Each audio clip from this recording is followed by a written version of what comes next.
పాఠశాలల గతంలో నర్సరీ కానీ ఎల్కేజీ కానీ యూకేజీ కానీ ప్రభుత్వ పాఠశాలల్లో లేదు. ముఖ్యంగా పట్టణాల్లో వలస వచ్చి పనులు చేసుకునే వాళ్ళ పిల్లలు చదువుకోవాలంటే ప్రైవేట్ స్కూళ్ళకు పంపించాల్సిన పరిస్థితి.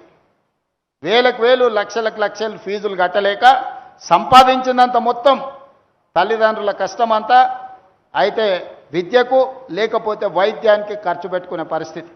అందుకే ఆలోచన చేసి ఈరోజు నర్సరీ నుంచి 12th క్లాస్ వరకు నాణ్యమైన విద్యను అందించడమే కాకుండా పొద్దున్నే లేచి పరిశ్రమలలో పనిచేసే తల్లులు పనికి వెళ్ళిపోతారు. పిల్లలకు భోజనం పెట్టే పరిస్థితి ఉండదు, పాలు ఇచ్చే పరిస్థితి ఉండదు ఆర్థికంగా. అందుకే ఈనాడు రాష్ట్ర ప్రభుత్వం వాళ్ళందరి కష్టాన్ని గుర్తించి కష్టం నుండి వాళ్ళని దూరం చేయడానికి ఈరోజు నర్సరీ నుంచి 12th క్లాస్ వరకు బ్రేక్ఫాస్ట్తో పాటు లంచ్ ఒక నాణ్యమైన భోజనం పెట్టాలని ఈరోజు గొప్ప పథకాన్ని ప్రభుత్వం ప్రారంభించింది. ఒకరోజు పాలు, ఒకరోజు రాగి జావ, ఇంకొక రోజు ఇడ్లీ, ఇంకొక రోజు వడ, ఇంకొక రోజు పూరి. ఇట్లా శ్రీమంతులు వాళ్ళ పిల్లలు ఏ విధంగా అయితే పొద్దున బ్రేక్ఫాస్ట్ చేస్తారో ఈరోజు పేదోళ్ళ పిల్లలకు ప్రభుత్వము ఈరోజు బ్రేక్ఫాస్ట్ కార్యక్రమాన్ని ప్రారంభించింది. పిల్లలు స్కూల్కి వచ్చి ఆకలితో కడుపుతో ఉంటే టీచర్లు ఏం చదువు చెప్పినా పిల్లలకు ఆలోచనలకు తట్టదు. కడుపులో ఆకలి ఉంటే చదువు తలకెక్కదు. కానీ తల్లిదండ్రులకేం పొద్దున్నే లేచి ఉద్యోగానికి వెళ్ళాలి, తల్లులు బయటికి వెళ్ళి పని చేయలేకపోతే కుటుంబం గడవడం పరిస్థితి కష్టం. ఇంటి కిరాయిలు, ఇంటి అవసరాలు, ఒక్కొక్కసారి ఇంటి అయినా సాయంత్రం చేసుకునే దావతులు, ఇవన్నీ కూడా కుటుంబ భారం అంతా మహిళ మీదనే పడే పరిస్థితి. మా అక్క నవ్వుతుందాడ, నిజమే కదమ్మా నేను చెప్పింది. ఇంటి ఆయన జేబులో నగదు ఉంటే పోయి బెల్ట్ షాప్కి ఇచ్చొస్తాడు. అదే అమ్మ దగ్గర నగదు ఉంటే బడికి పోయి ఫీజు కట్టేస్తాడు. మా పిల్లగాడు చదువుకుంటే నేను కష్టపడ్డా, నా జీవితం ఇట్లయినా సరే నా పిల్లగాడు చదువుకోవాలి, వాడు పెద్దోడై ప్రయోజకుడై గౌరవంతో పాటు ఆర్థికంగా నిలదొక్కోవాలని తల్లి కోరుకుంటుంది. తండ్రి ఉంది వాడు పెద్దగా ఏదో పని చేసి బతడలే, నేను వాణి చేసేదే ఉంది అనుకుంటే తల్లి మాత్రం పిల్లగాడు పెరిగి పెద్ద ప్రయోజకుడు కావాలని తల్లి కోరుకుంటుంది. ఆ తల్లి మనసులో మాటను గుర్తించి ఈరోజు పేద పిల్లలకు నాణ్యమైన విద్యను అందించాలి. నాణ్యమైన విద్య బోధించిన ఆ విద్యార్థి తలకెక్కాలంటే వాని కడుపు నిండా భోజనం ఉండాలి. కడుపులో ఎలుకలు పరిగెత్తుతుంటే సార్ ఎంత గొప్ప చదువు చెప్పినా అది అంతే సంగతులు, వానకాలం చదువు అవుతుంది. అందుకే ఇవాళ ప్రతి స్కూల్లో పిల్లలకు బ్రేక్ఫాస్ట్తో పాటు నాణ్యమైన భోజనం, సన్నబియ్యంతో భోజనం, ఈ వసతులు ఇవ్వాలి అనంటే ప్రభుత్వం ఈరోజు వాళ్ళ మీద కొంత వెచ్చించాలి. ఇది నేను ఖర్చుగా భావిస్తలేను. 27,000 కోట్ల రూపాయలు దాదాపుగా ప్రతి సంవత్సరానికి ఈరోజు విద్యార్థుల మీద, చదువుల మీద నేను ఖర్చు పెడుతున్నా. గతంలో ఎక్కడ ఖర్చు అయిపోయేదో తెలియదు. నేను ఎవరిని విమర్శించదలుచుకోలేదు. కానీ ఈరోజు బాధ్యతాయుతంగా విద్యాశాఖ నా దగ్గరనే పెట్టుకొని నేనే స్వయంగా మన ఆరుట్లకి వెళ్ళి ఆ పాఠశాలలో బ్రేక్ఫాస్ట్ ప్రారంభించి అక్కడ ఎంత మంచిగా వంట చేస్తున్నారో ఏందో అన్నీ నేను చూసి వచ్చిన. నిరంతరం కలెక్టర్లను, ఎస్పీలను ప్రభుత్వ పాఠశాలకు వెళ్ళి ఆ స్కూల్లో నాస్టా చేయండి, ఎక్కడైనా నాణ్యత లోపం ఉంటే తక్షణమే చర్యలు తీసుకోండి అని చెప్పిన.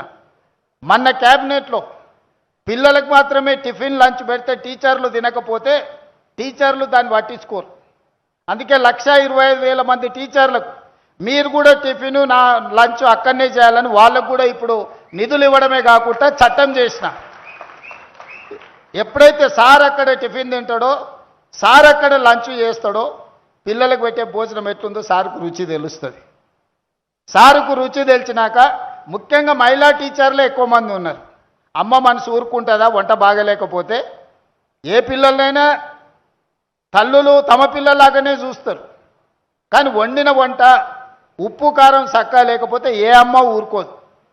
బళ్ళో ఆమె టీచర్ ఉండొచ్చు కానీ ఇంటికి పోతే ఆమె కూడా తల్లే కదా. అందుకే ఆ వంటను సరిదిద్ది పిల్లలకు మంచి భోజనం పెట్టేటట్టు, మంచి నాస్టా పెట్టేటట్టు ఉండాలి అని అంటే ముందు టీచర్లను కూడా అక్కడనే తినేటట్టు చేయాలని ఆలోచన చేసి టీచర్లకు ప్రతిరోజు బ్రేక్ఫాస్ట్ అండ్ లంచ్ స్కూళ్ళలోనే ఇవ్వాలని మన మంత్రివర్గంలో నిర్ణయం తీసుకున్నా. ఇప్పుడు ఇంకా ఆ ఫుడ్ యొక్క నాణ్యత ఇంప్రూవ్ అవుతుంది. అందుకే ఈరోజు మా అధికారులకు, మా సీతక్క అక్క ఎన్ని పెన్షన్లు ఇచ్చినా, ఎన్ని ఇండ్లు ఇచ్చినా, ఎన్ని షాది ముబారకులు ఇచ్చినా కొత్త వాళ్ళు వస్తూనే ఉంటారు, కొత్తగా అడిగేవాళ్ళు ఉంటారు.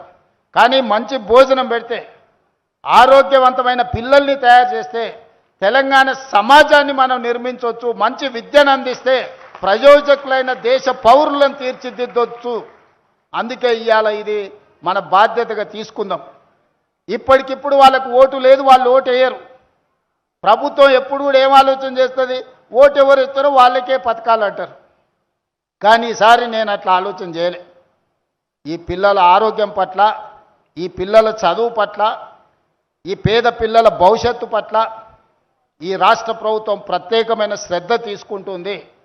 నేను మీ సోదరుడిగా మా ఆడబిడ్డలందరికీ మాటిస్తున్నా, మీ పిల్లలకు నాణ్యమైన భోజనమే కాదు, నాణ్యమైన విద్యను అందించే విధంగా ఈరోజు ఈ రాష్ట్ర ప్రభుత్వం పనిచేస్తుంది.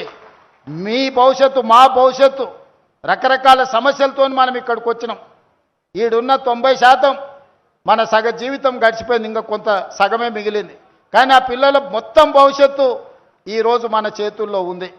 ఆ పిల్లలు 100 ఏళ్ళు ఆరోగ్యవంతంగా ఉండాలి అనంటే, ఆ పిల్లల ఆరోగ్యాన్ని కాపాడాలి అనంటే ఇలాంటి సంస్థలు రావాలి. నాణ్యమైన భోజనం, నాణ్యమైన ఫుడ్ వాళ్ళకు అందించాలి. దానికోసం ప్రభుత్వం వైపు నుంచి అన్ని రకాలుగా సహకారం అందిస్తాము. అధికారులకు కూడా నేను స్పష్టంగా సూచన చేస్తున్నా, క్వాలిటీలో కాంప్రమైజ్ కాకండి, క్వాలిటీని ఇంప్రూవ్ చేయండి. ఇంకా మీకు అదనంగా ఇంకేమైనా ప్రభుత్వం వైపు నుంచి మద్దతు కావాలన్నా రాష్ట్ర ప్రభుత్వం మీకు అండగా నిలబడుతుంది. ఆ పిల్లల భవిష్యత్తే తెలంగాణ రాష్ట్రం యొక్క భవిష్యత్తు. ఆడబిడ్డలు ఆనందంగా ఉంటే ఆ కుటుంబానికి ఇంకా 1 గంట ఎక్కువ సమయం కష్టపడి ఆ కుటుంబం కోసం పనిచేస్తారు. కాబట్టి వీళ్ళందరినీ కూడా ఒక మంచి మనసుతో మనం ఆదుకొని ఈ ప్రభుత్వం వాళ్ళని కాపాడుకోవాల్సిన బాధ్యత మన మీద ఉన్నది. తప్పకుండా చేద్దాం. అదేవిధంగా ఉప్పల్ శాసనసభ నియోజకవర్గం 2019 పార్లమెంట్ ఎన్నికల్లో 10,000 పైగా మెజారిటీ ఇక్కడ నుంచి మీరు అందించినారు. నేను సరిగ్గా 10,639 ఓట్లతోటి పార్లమెంట్ సభ్యుడిగా గెలిచిన. ఆ రోజు పార్లమెంట్ సభ్యుడిగా మీరు ఆశించినంతగా నేను ఆ రోజు పని చేయకపోయినా, ఈనాడు తెలంగాణ రాష్ట్ర ముఖ్యమంత్రిగా ఉప్పల్ శాసనసభ నియోజకవర్గ అభివృద్ధికి అవసరమైన నిధులను తప్పకుండా కేటాయిస్తా.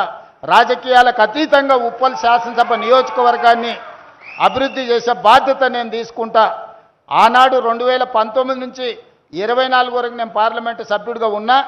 మీరు ఆశించిన మేరకు ఇక్కడ నిధులు నేను తీసుకురాలేకపోయినా ఈరోజు తెలంగాణ రాష్ట్ర ముఖ్యమంత్రిగా ఇవ్వగలిగిన అధికారం, ఇవ్వగలిగిన అవకాశం నాకు దక్కింది.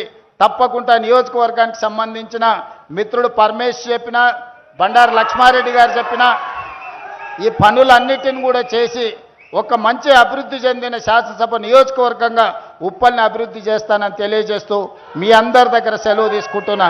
ధన్యవాదాలు మిత్రులారా.